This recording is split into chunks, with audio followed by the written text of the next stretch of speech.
let's get into the first topic. The first topic obviously is going to be about Square Enix. Let's talk about this ridiculous ban that's happening right now for Square Enix. Not a ban, but like, you know what I mean? The whole stupid policy change. So if you guys are unaware, Square Enix has recently changed their policy, and they changed their policy to protect employees from toxic fans, or at least that's what the headlines of the journalists say.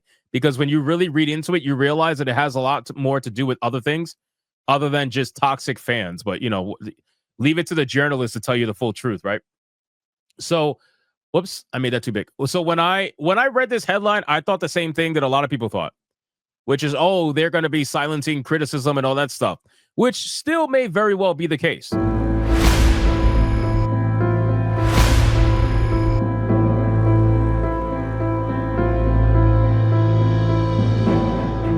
Okay, because nobody does a policy like this unless they're trying to sway public discourse in one direction.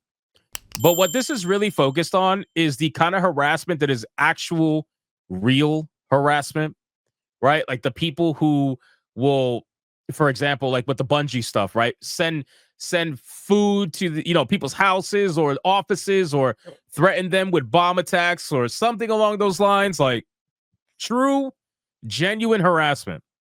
Not people talking on YouTube negatively about the company. However, where I get an issue with is with the partnership stuff. This is what they're, because look at the headline. Square says that it may restrict services of fans who abuse staff.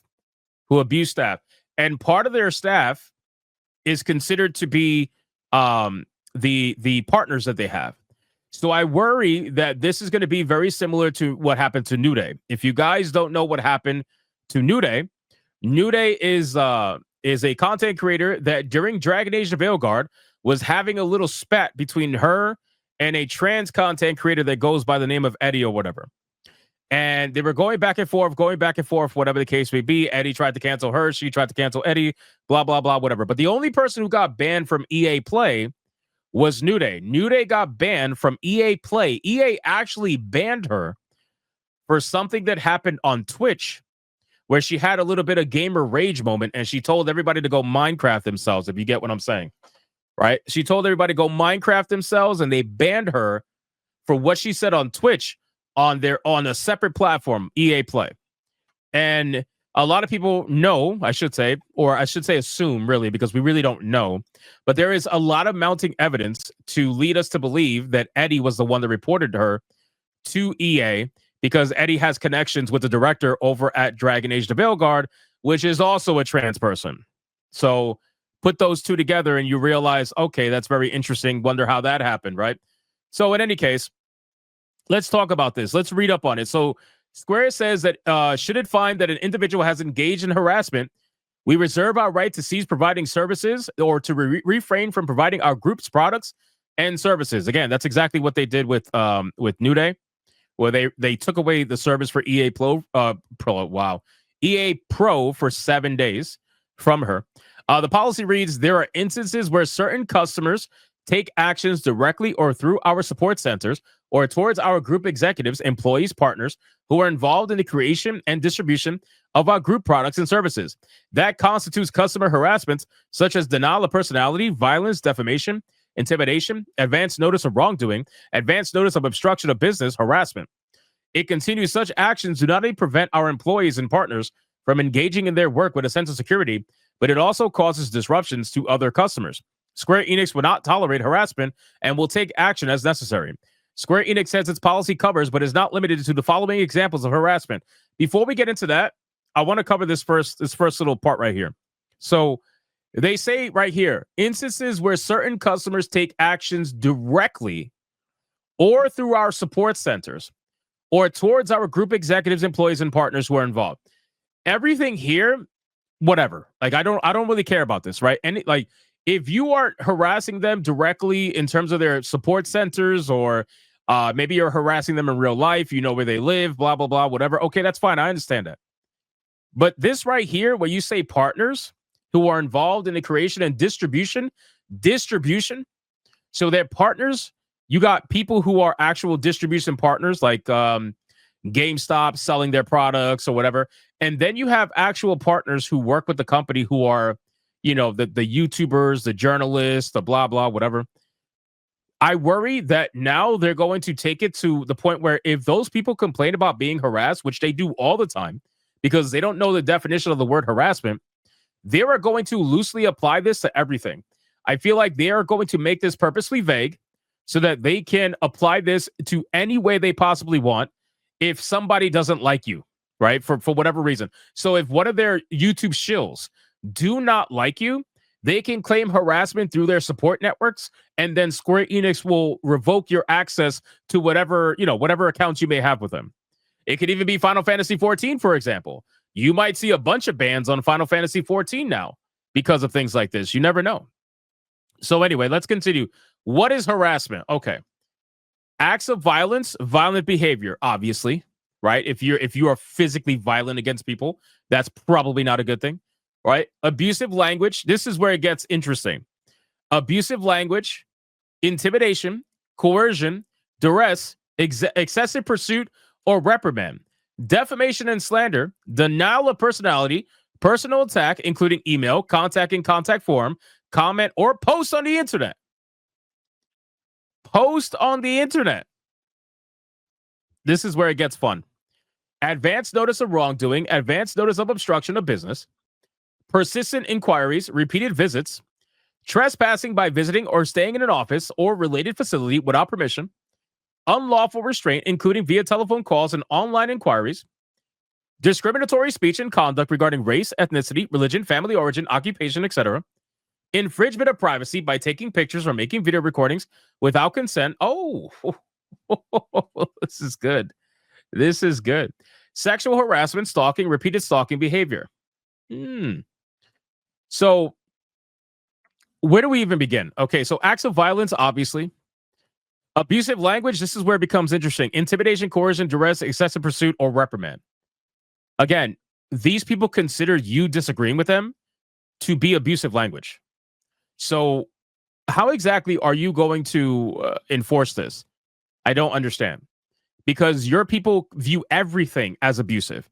Everything. The moment you say anything that's that you're disagreeing with them, it's immediately abuse, it's immediately harassment. So how exactly you're going to have no customers at this point, right? You're going to have literally no customers at this point if you are going to try to remove everybody who disagrees with you, because that's where this is going to go.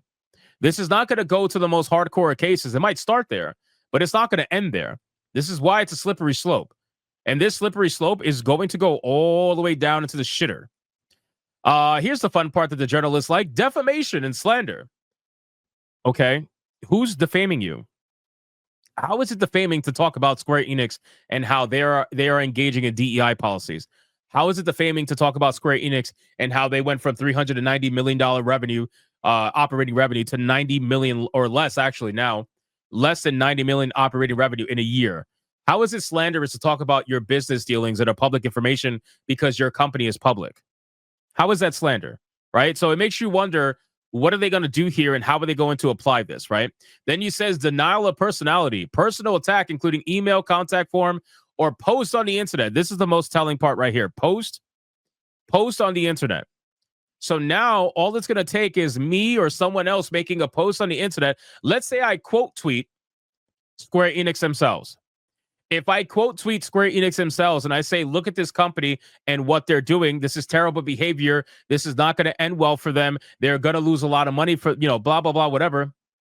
They can take that and say that I am harassing them, and now they can deny me services from Square Enix. They could try to ban my Final Fantasy 14 account, whatever the case may be. They could do all this stuff. But that's what they're going to do. This is going to go down the rabbit hole of bullshit, I'm telling you. It's a slippery slope. Anyway, persistent inquiries and repeated visits. Obviously, if you are constantly showing up to their offices, that is harassment. You should not be doing that. Trespassing by visiting or staying in an office. Again, that is actual harassment. You should not be doing that. Unlawful restraint, including via telephone calls and online inquiries. I don't know what unlawful restraint is in terms of phone calls, unless you're calling them, threatening them, saying you're going to blow up their facility or something like that. Then I can see that, but whatever. Okay. This is the good part. Discriminatory speech and conduct regarding race, ethnicity, religion, family origin, occupation, etc. I wonder if you're going to apply that equally, because I doubt you will. I doubt you will. If a white person calls this company and says, I've been discriminated against because of my race, that is going to go straight to the shitter and they will do nothing about it. Guaranteed. If a Christian person says, I've been discriminated against based on my religion, it's going to go right into the shitter and nobody's going to do anything about it. Right? So I wonder what this means. Discriminatory speech. How exactly is anything going to be labeled discriminatory speech? Who made you the arbiters of deciding what is discriminatory and what's not? Who made you the arbiters? See, this is what happens when companies feel like they're so big and that they have so much influence and power that they can do some shit like this, and people are just supposed to what? Take it? We're supposed to just take your word as gospel? Well, that's not going to happen. And then infringement of privacy by taking pictures or making video recordings without consent. What kind of video recordings? What kind of pictures? Because people are allowed to take pictures and record outside of your establishment as much as they want, as long as they're in the United States, right? I don't know what Japanese law is, so I'm not going to talk about Japanese law. But in terms of United States law, as long as you are a public property and it's publicly owned, you have every right to take pictures of everything around you. You have every right to do that. You have every right to take videos around everything around you, so long as it's not private property and it's public. If you're on the sidewalk or whatever, if there's a building in the background and you want to take a picture of the building while you are standing on public property, you could do that. Right? So I don't understand what this has to do with anything. I gotta imagine this is probably more tailored towards Japanese offices, because I know they're a lot more strict with that. Right? Japanese offices, they don't fuck around with that shit. Like if I remember correctly, and I could be wrong, they're a lot more strict with public pictures and videos and stuff like that. It's not like here in the States that they're a little bit more lax with that. And then sexual harassment, stalking, repeated stalking behavior. I mean, again, if you are actually stalking people, if you are, let's say you are, physically going to the location and you're following people in their car and you're doing all this fucking nonsense, then yes, you are obviously harassing them and they have every right to pursue whatever action they want to pursue against you. I'm not arguing against actual real harassment, because I feel like anybody with a brain can tell the difference between the two. What I'm worried about is they're going to use real situations of harassment to then try to police the online space, and that's never going to work. That's never going to work. Anytime you try to do that, how many times have companies tried to police the internet and it's failed? It's always going to fail. Anytime you try to police the internet, you will fail. You might get a win here and there, but ultimately in the grand scheme of things, you will fail. You always will fail. So then there's more. Here we go. So this is called undue demand. So there's another part here. Unreasonable changes or exchange of product or request for monetary compensation. Okay. Unreasonable response or request for an apology, including face-to-face response for a request for an apology, specifying the position of our employee or partners. Excessive requests for the provision of products and services exceeding socially acceptable norms. Unreasonable and excessive demands for punishment of our employees.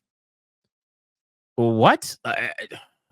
Okay. I don't know where all this is coming from. I guess I'll find out more as time goes on. But unreasonable, again, who decides what's unreasonable and what's not? It's kind of strange to me. This is very vague language for a reason. And then here's what the article says. This is the best part, because they always love bringing this shit up. Final Fantasy voice actors have previously taken to social media to condemn harassment that they've received in the wake of story choices. Brianna White, who voices Aerith in Square's Final Fantasy VII Remake trilogy, posted on X to politely request that aggressive shippers relax. She says, when my sibling and I would fight as kids, my mom would tell us to touch noses until we inevitably started giggling and got over it. I say this with love. Final Fantasy shippers need to touch noses. We're all the same family in loving these characters, so relax. Okay? No thanks. Shippers are fans of characters who like to create their own preferred pairings in media. While these can often be harmless reinterpretations of the original media, some fans take it too far. Cloud, Aerith, and Tifa's love triangle in the trilogy of remakes caused some fans to respond with abuse when the preferred couple isn't established as canon. So, wait, so people who are angry over the story choices of characters that have been around long before Brianna White was ever involved with the IP, and now that's considered harassment. I mean, if people were saying some nasty shit to her, then that's different. But I highly doubt, like, I don't know. I get it. You know what? I get it because here's what I say. I get it because I have seen so many fucking furry profile pictures on Twitter go absolutely insane when characters are not confirmed to be gay that they had in their mind was head canonically gay. So if they thought that like all the people who swear that Samus is fucking gay or trans or whatever, or all the people who swear that Link is trans, and then the developer over at Legend of Zelda came out and said, nope, Link is a boy, Link is not trans. They lost their mind, right? So they absolutely lose their fucking shit. So I can see it. I definitely can see it. Some of you guys are saying in the chat, Raylo from Star Wars. Exactly. Yeah, that's also a thing. So I get it. I totally get it. But I don't think that's enough to warrant a policy change. Like, how exactly are you going to legally go for that? Right? How exactly is Square Enix going to say, yup, we're going to sue you because you were angry that Cloud didn't canonically fuck like Tifa or Aerith? I don't know how that is just going to be legally held up, right? And again, Japan could be totally different, but in the United States, I mean, I have no idea.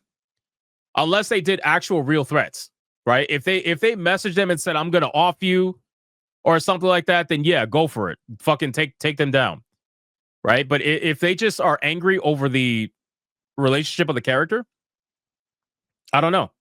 That's so weird. People are fucking weird, bro. To get angry over a fake relationship in a video game. Oh, you guys are to make them fall in love with Aerith. It should be Aerith, not Tifa, whatever. Like, that's so weird. You guys are fucking stupid. Really stupid. And you know what? I do, like I said, I do believe there are some threats out there. There's no doubt about it. There are some threats out there from these fucking losers that will get angry over something stupid like that. So anyway, now that we know all the actual rules and whatever, if you even want to call them rules, how does this apply to everyday people? Because now the conversation is, okay, well, they clearly, when people saw this headline, let me go back up to this headline, because look at how the rules actually were, and then look at how the mainstream media portrayed it, right? Mainstream media portrayed it as they're going to protect employees from toxic fans. We all fucking know what the mainstream media thinks when it comes to toxic fans, or what they mean by toxic fans. This shit is not talking about really toxic fans or fans that disagree with the things that are happening at Square Enix. This is talking about actual real harassers. They're taking something that's a lot more like specific, and they're making it vague. They're making it vague to fit their fucking narrative of, oh, gamers are evil. You know what I mean? Like, oh, we're gonna get these gamer gators now. You know, because that's really how they're phrasing it. And if you look at all the journalists that have copy and pasted this article, because they all have, by the way, if you Google this topic, you're gonna see 100 different articles that all sound the same exact way from a whole bunch of different websites that all release it at the same time. So this is one of their hit pieces where they just release it all at the same time. They get together on Discord and they say, we're going to talk about this, and they release it all at the same time. But this right here is such bullshit. Like, this really doesn't have anything to do with toxic fandom, at least not in the way that they would call toxic fans, because what the journalists call toxic fans and what Square Enix call toxic fans are two totally different things. You know, two totally different things.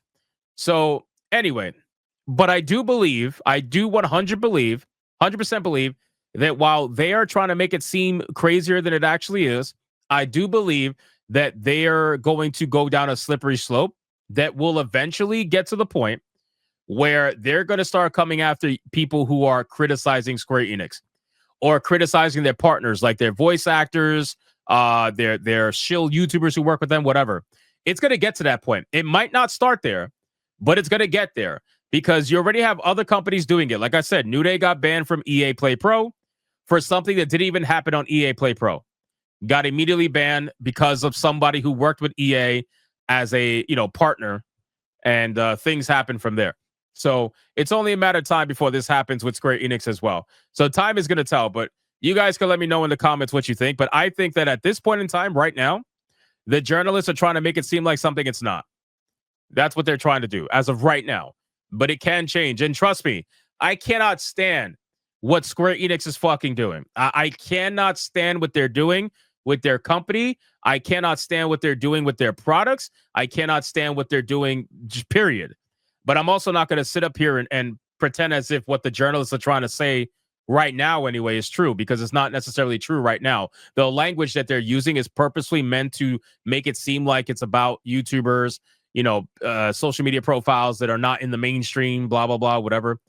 But again, none of this changed the fact that I can't stand what Square Enix is doing. That's a totally different conversation. But for this particular one, yeah, they have every right to protect their people as long as it's actual real harassment and it's not just someone criticizing them online, right? If you have someone saying, "Oh, I don't like XYZ relationship. You guys ruined the story for me." That's not harassment. But if you got someone saying, "I'm going to off you because you guys made Cloud fall in love with, Tifa or whoever and not Aerith," that's something different. So context matters, right?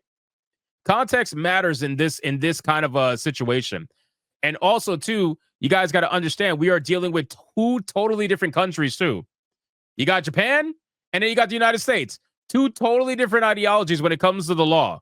So it also depends on where it happens, too, right? I don't know if shippers are more popular in Japan or the United States or if they're everywhere. I have no idea. But it all depends on where it happens, right? Because we could be talking our shit now, and Japan could be like, "Nope, that's not how we do things." And it's totally different, right? And I believe Legal Mindset broke this down. So I'm sure he had a great breakdown of this, because Legal Mindset, he's I think he's in Japan or Korea or somewhere. He's somewhere like that. But he knows Japanese culture and Japanese law very well. So I'm sure he did a fantastic breakdown of this. I might watch that later, because I know he did it. So we'll see. But in any case, that's basically it for the Square Enix stuff. Like I said, that's as simple of an explanation I could give right now. And a too long didn't read version of it is journalists are lying right now. Square Enix is pretty simple in their demands, but it is a slippery slope that it will eventually most likely lead to abuse at some point in time. But that time is not right now. So journalists once again lie, shocker, and they claim that we're the clickbaiters. They claim we're the clickbaiters, and look at these motherfuckers. Protecting employees from toxic fans. These dumb I can't stand these fucking people. I really can't stand these people. They're such fucking liars. And they try to pretend as we're the ones all the time. It's insane. It's so insane, but fuck them. Who cares anyway? And everybody knows Cloud should be fucking Tifa anyway, right? Fuck Aerith. Nobody cares about Aerith. No, I'm just kidding. I'm just kidding. Please don't cancel me. Don't cancel me. That's the straw that broke the camel's back. Listen, Tifa's just hotter, bro. It is what it is. What do you want from me, bro? Tifa's hotter. All right. Tifa's hotter. Leave me alone. Look at it. Look, the chat's gonna get mad now. Look at this. Chat's gonna get fucking angry. Look, Tifa's hotter. It is what it is. Okay, it is what it is.